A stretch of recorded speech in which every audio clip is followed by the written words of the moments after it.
Everyone, जय शारदे माँ बच्चों। कैसे हो आप सब? सभी अच्छे हो? तो सभी बच्चे पहले अपनी व्याकरण की बुक निकालेंगे, हिंदी व्याकरण। सभी बच्चे अपनी हिंदी व्याकरण की बुक निकालेंगे, ठीक है। देखो बच्चों, इस बुक में जो भी वर्क आपको कराया जा रहा है या कराया जाएगा, तो आपको अपना work continue time to time properly करना है, क्योंकि इस मंथ में आपके वीकली टेस्ट शुरू होने वाले हैं। तो सभी को अपना वर्क अच्छे से करना है, अपनी तैयारी अच्छे से करनी है, ठीक है।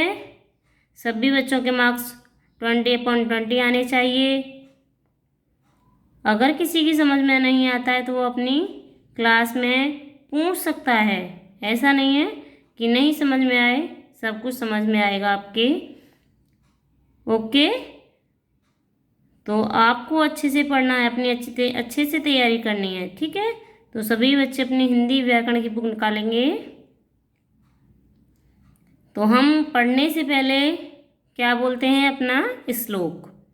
इस मंथ का जो हमारा श्लोक है, जो बच्चों आप एवरीडे बोलते हो, तो सभी बच्चे close your eyes, joint your hands, now start.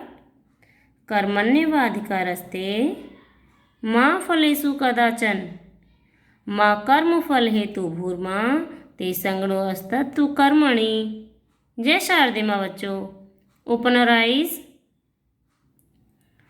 तो सभी बच्चे अपनी बुक निकालेंगे हिंदी व्याकरण की, ठीक है। फटाफट से रेडी। यह है हमारा पाठ नंबर 2, व्याकरण की बुक में पाठ नंबर 2, वर्ण और वर्णमाला। वर्ण और वर्णमाला, ठीक है, अल्फाबेट्स। पेज नंबर है हमारा 1010, पेज नंबर 1010। तो सभी बच्चे मेरे साथ रीडिंग करेंगे। सभी बच्चों को मेरे साथ बोलना है, एक एक शब्द बोलना है सभी बच्चों को। जैसे मैं बोलूँगी ऐसे ही आपको मेरे साथ रीड करना है। बच्चों, जब हम कुछ कहते हैं तो हमारे मुंह से कुछ ध्वनियाँ निकलती हैं। इनका कुछ न कुछ अर्थ होता है। ध्वनियों से मिलकर ही शब्द बनते हैं और शब्दों से वाक्य। आइए समझें। राजा, र हलंत प्लस आ प्लस ज हलंत प्लस आ, र आ ज आ, तो क्या बन गया, राजा। दूसरा पिक्चर है टमाटर, सॉरी अनार। अनार देखेंगे, ए नार, अनार। अ प्लस न हलंत प्लस आ प्लस र प्लस हलंत प्लस अ न आ र, अनार। इन ध्वनियों को और छोटा नहीं किया जा सकता। इन ध्वनियों के लिखे जाने वाले रूप को ही वर्ण या अक्षर कहा जाता है।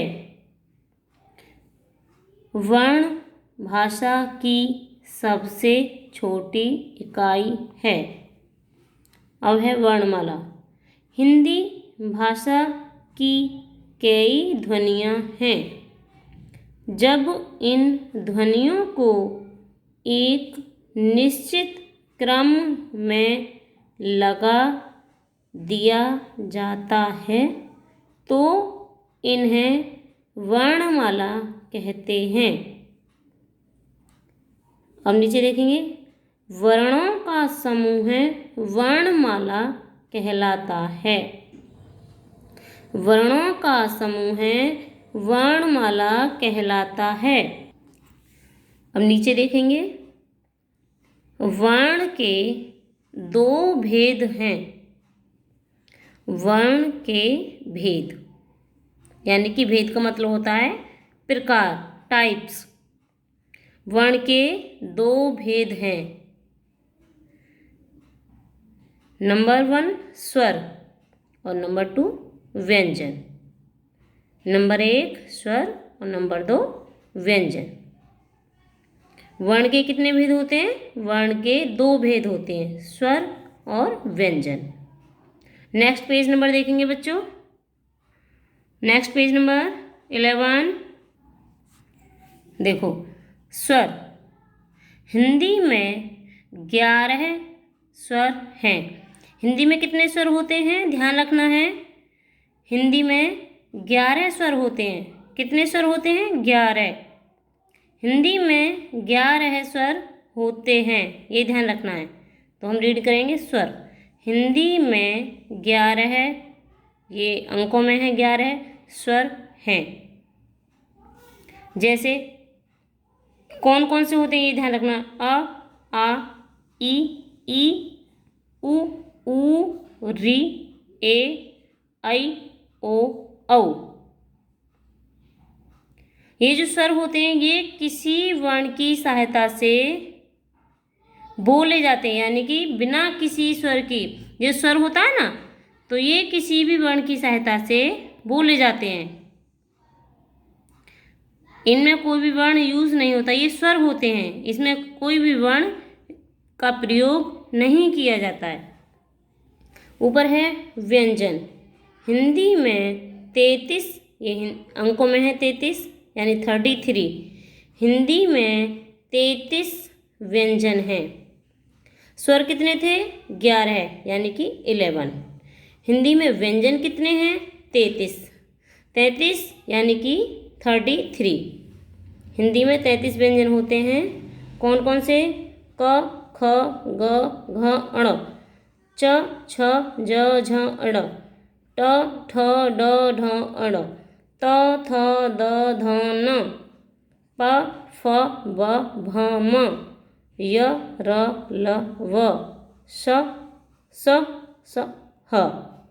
ये जो व्यंजन है हमारे, ये व्यंजन हैं, ये स्वरों की सहायता से बोले जाते हैं। जो हम व्यंजन बोलते हैं ये स्वरों की सहायता से बोले जाते हैं। जितने स्वर होते हैं ना, तो ये व्यंजन का प्रयोग जो हम करते हैं, व्यंजन बोलते हैं, तो इसमें हम स्वर जो हमारे स्वर हैं जैसे अ, आ, इनका प्रयोग होता है। स्वरों के की सहायता से ये बोले जाते हैं। और स्वर जो होते हैं ये किसी वर्ण की सहायता से बोले जाते, बिना किसी की। स्वर जब हम बोलते हैं तो उसमें किसी वर्ण की सहायता नहीं लेनी पड़ती है, और जब हम वर्ण बोलते हैं यानी व्यंजन बोलते हैं तो हमें स्वरों की सहायता लेनी होती है। Next page number 1 to 12 page number खोलेंगे। 1 to 12 सभी बच्चे ध्यान देंगे, ध्यान दीजिए। इन वर्णों के अलावा हिंदी भाषा में कुछ अन्य वर्ण हैं। देखो बच्चों, हमारे जो हिंदी में वर्ण होते हैं, हिंदी में जितने भी हमारे अक्षर होते हैं वो हमारे 52 होते हैं, यानी कि 52। हिंदी में कितने वर्ण होते हैं? 52। जैसे इंग्लिश में 26 होते हैं ना, ऐसे हिंदी में 52 होते हैं। 11 हमारे स्वर होते हैं, यानी 11 स्वर, 33 व्यंजन। तो हमारे कितने हो गए? 44। 11 और 33 कितने हो गए? 44। और 8 हमारे ऐसे होते हैं जिनका हम संयुक्त अक्षर का प्रयोग करते हैं। संयुक्त जैसे अंग, अह, अण, अड़। ये भी जैसे पढ़ाई, लड़ना, तो इनमें यूज होता है इसका छ, त्र, ग, श। ये हमारे संयुक्त अक्षर होते हैं। ठीक है। अब तक हमने सीखा। अभी जो मैंने रीडिंग की थी उसमें थोड़ा हम ध्यान देंगे, और जो आगे है एक्सप्लेनेशन में समझाया जाएगा आपको। बोलते समय हमारे मुंह से कुछ ध्वनियाँ निकलती हैं। ध्वनियों को ही वर्ण या अक्षर कहा जाता है। वर्ण को और छोटा नहीं किया जा सकता। वर्णों के समूह को वर्णमाला कहते हैं। वर्ण के दो भेद हैं, नंबर 1 स्वर और नंबर 2 व्यंजन। स्वर कितने होते हैं? 11 और व्यंजन कितने होते हैं? 33। ये आपको ध्यान रखना है कि वर्ण के दो भेद होते हैं, यानी कि वर्ण के कितने रूप होते हैं, या वर्ण कितने प्रकार के होते हैं, या वर्ण के कितने भेद होते हैं। तो ये आपको ध्यान रखना है। 2, नंबर 1 स्वर और नंबर 2 व्यंजन। और दूसरा याद रखना है, स्वर कितने होते हैं और व्यंजन कितने होते हैं। स्वर 11 होते हैं और व्यंजन 33 होते हैं। आया समझ में? तो इस तरीके से आपको मेरे साथ रीड करना है, पीछे से लेके अब तक जितना मैंने रीड कराया है। सभी बच्चों को रीडिंग करनी आनी चाहिए। ओके।